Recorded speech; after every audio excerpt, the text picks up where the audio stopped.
Sa ngalan samahan, Anak, Espiritu Santo. Amen. Dalaygon ikaw, O Diyos, nining kahaponon, among pangayoon ang imong balaan nga bendisyon, ngadto sa bagong gikasal karon, hinaot paunta, nga daghan mga grasya nga ilang madawat, pinaagi sa ilang pagkugi o kadasig, labi na sa ilang pagtuo, diha kanimo.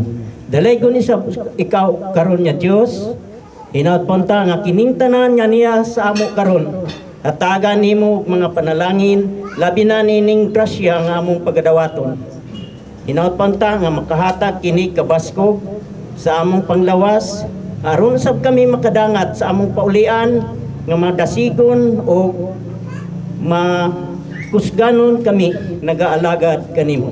Kining tanan among gipangayo pinaagi ni Kristo among Ginoo. Sa ngalan samahan, sa Anak, sa Diyos, sa Espiritu Santo. Amen.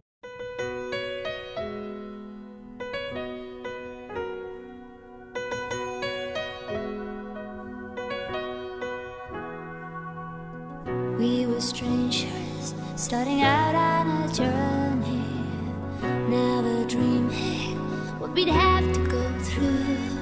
Now here we are, and I'm suddenly standing at the beginning with you. No one told me I was going to find you. Unexpected, what you did to my heart. When I lost hope, you were there to remind me this is the start. And life is a road and I wanna keep going. Life is a river I wanna keep flowing. Life is a road now and forever, wonderful journey. I'll be there when the world stops turning. I'll be there when the storm is through. In the end I wanna be standing at the beginning with you. We were strangers on a crazy adventure. Never dreaming how our dreams would come true. Now here we stand, unafraid of the future, at the beginning with you. And life is a road and I wanna keep going. Love is a river I wanna keep flowing. Life is a road now and forever, wonderful journey. I'll be there when the world stops turning. I'll be there when the storm is through. In the end I wanna be standing at the beginning with you. Knew there was somebody somewhere, let me alone in the dark. Now I know my dream will live on. I've been waiting so long, nothing's gonna tear us apart. And life is a road and I wanna keep going. Love is a river I wanna keep flowing. Life is a road now and forever, a wonderful journey. I'll be there when the world stops turning. I'll be there when the storm is through. In the end I wanna be standing at the beginning with you.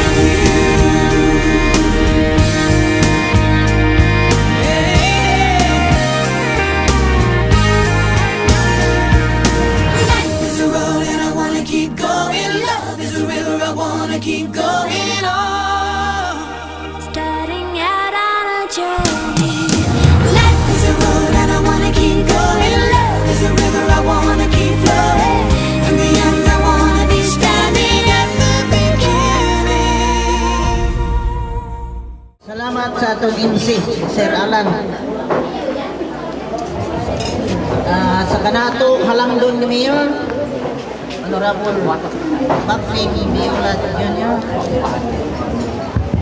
Sa kanato isa barangay Kagawad na isa ra kulay ining ani si Kagawad Barrios, ug sa kanak kumpare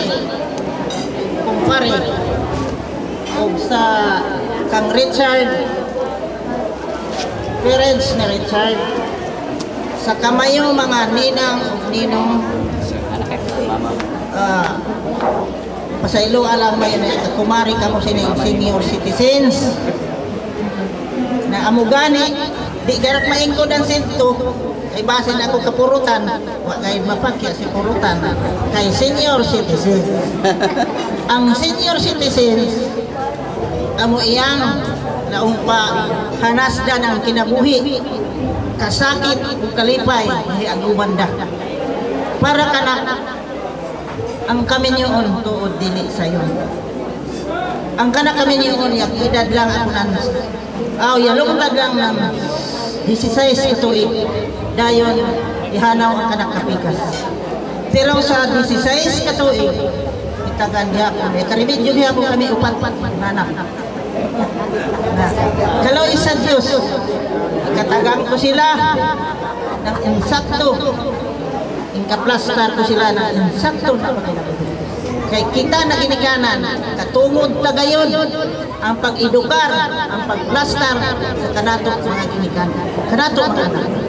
O ngadto sinimbang paminyo manghinaon ako dahil church di sa gayud di kaya ng panahon sa gayud kamayo ang kamayo mga anak hinaon isab kami na mga ninang mayo na ikaplastar mayo ang kamayo mga anak katagan mayo na insaktong edukasyon, insaktong panginabuhi kaya mo rayan ikabili nato sa kanato anak.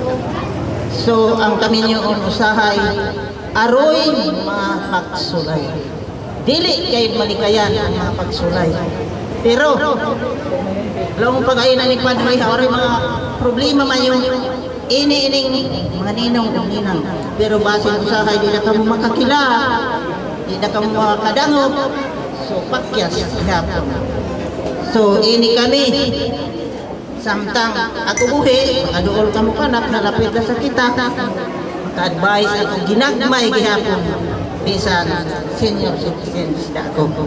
So kamayo na mga kumpare o kumari mga sir o mga ma'am, kamuray matigam magpasensya sining kamay kumari na lang umpat senior citizens. Ug din hilang ako kutob manghinaot ako na ang grasya sa Dios magpabilin sining bag-ong kinasaldoon Richard Uday. Daghan salamat. Kanako mga kumari o kumpare ang lumbakwing ato mayon tanan na tambong karong nga kasal o ang mga parents sa mga kinasal ng mili o sa tuan inyong child dayan mayong hapon kaninyong tanan. Firstly, I would like to congratulate the two couples nga niagi karon sila sa sakramento sa kaminyoon. And it is a privilege and honor siguro ibati isab ng kanato mga ninong ug ninang nagipili mayo kami as mga principal sponsors siguro because of the life we have gone tungod siguro sa mga experience namin na mga minyo ari kinadili minyo. So pasalamat kami na siguro kasalig kamo narikitan mayo kanamin na makahatag kami ng advice during on the first days, on the first years of your marriage life. And nagpasalamat kami ana. Then siguro ang isulti ganyan ni Padre murag kompleto rito. Pero I will be talking on a more corporate way lang ba because I live in a corporate organization. Katrabaho sa ako sa Hinatuan Water District. So ang orientation ko is more on the corporate manner. Ang advice ko siguro is this, you know, if you work in a corporate agency, you always make your own vision and mission. Siguro at this night, maturog na ko pag pumansin yung okasyon, you have to start thinking what would be your vision and mission in life. One thing for sure, lang pa, ang tuyo ng kaminyon is to procreate, meaning mag-anak kita. We'll be thinking of our kids. Now, once we start thinking of our kids, we plan for them. After planning them, we execute it. Imuon tayo, trabahoon tayo. Then once matrabaho tayan, mahimo tayan, we can say we are a successful parent or we have a very successful marriage life. But it does not end there para kana. Once you have a married, you have a successful family, try to look at your neighbors. Try to look na makatabang kita sa kanato society, sa kanato sa kanato lugar, sa kanato community. Because it does not end na kutob ta kita sa pamilya, it also extends to the place where we live. So, di lang siguro kita mo tanaw sa kanato kagalingon, pero first and foremost is that the family. Once you are successful sa family, tries to spread it out. Siguro sa ani kami doon, mga ninong ug nina, kay we are spreading the wisdom that we have gained during our marriage life. Sigaw sa ani kami. Lastly, if you have any troubles in your during your kuhan, just try to approach tanan mga ninong ug nina. One thing for sure, they will offer something to you which is worth remembering, and it's worth for the for the good of your marriage. Siguro amo lang kasi kumayo. Good afternoon to all. Nabati na to ang nagrepresent sa mga male principal sponsors sa mga ninong.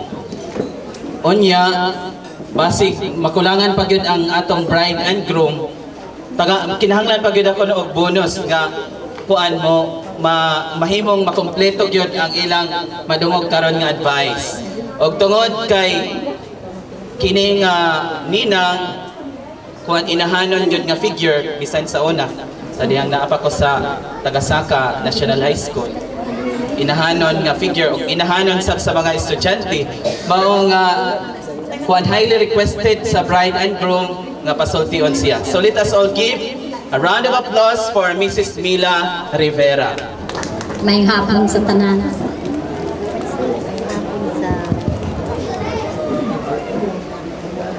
Sa mga ninong, mga ninang, mga parents, sa bride ug sa groom, may hapon. Sama sa giingon sa nakuna, salamat nga na-invite ko, isip ko sa kaninang. Wala ko magdahon nga nakahinumdum pa sa dayon si Richard. Sa tinuod lang kaning duha, niagi ni sa among mga kamot. Si Dayin, buutan ni nga estudyante. Kay Kabalumi, buutan pud ni nga anak. Tinuod na din. Tinuod no. Bisag tuod sa ilang kahimtang, naa sila sa taas-taas na hutong. Wala gyud na siya garbo nga murag i-underestimate ang uban niyang mga classmates. Pareho ra ang iyang treatment. Buutan ni siya nga bata o Kabalumi buutan pod nga anak. Murag dili na lang kumupokus sa uban sa ila na lang kay murag request man daw no. Og ngadto pod kang Richard, di mi kalimutan ni nga bata. Buutan pod na ang nanay, sige may magkita. Gina-monitor pod sa nanay. Mo siguro na nga nagtubo pod sila nga mga buutan. Kay gi-monitor man, mangutana sila unsay sa ilang mga anak sa eskwelahan. O sa inyong duha, Richard ug Dayin, sama sa giingon na nila, dili sayon ang pagsulod sa kaminyoon. Sinugdanan pa lang kining mga handa-handa, di ba? Malipay ta ng mga ninong, malipay ang mga bisita, ang mga ginikanan, ug labaw sa tanan nalipay gid silang duha. So mupokus ta sa ila, may hinaot lang ko nga sama sa giingon ni Padre ganiha, dili magmalahutayon ang kaminyoon kung wala ang Ginoo. So mupokus gyud ta number 1 sa Ginoo para mulambo ang atong pamilya. Tinuod na nga wala siguro yung mag-asawa nga walay mga trial sa kinabuhi. Naagayod na kay lamas man na, di ba? Bisag unsa ka maayo, aduna gayud na mga pagtintal. Pero ang pinakanindot kung ikaw Richard ug Dayin makalabang sa mga trials nga moabot sa inyong kinabuhi, isip mag-asawa kay mag-asawa naman karon. Mo na ang pinakanindot. Kung naamoy problema una sa tanan, before mo moduol sa mga ninong ug ninang, inyo na sulbarong duha. kamo gyud duha ang mag-istorya. Dili nato pahapnan. Dili pasalubon ang adlaw nga dili mo magkauli. O importante sad nga ang bawat isa ibaba gyud ang kargo kay ang kargo mo nay number 1 makadaot sa kaminyoon. Kung ang isa magpataas ay kuan ko. Ako pod mao ni anak ko sa kuan. So walay mahitabo nga kalinaw sa kaminyoon. So akong utrohon ang kaminyoon sad sama sa baligya no return no exchange ha. Basig mo ingon, hay, di na ko, anata magkasi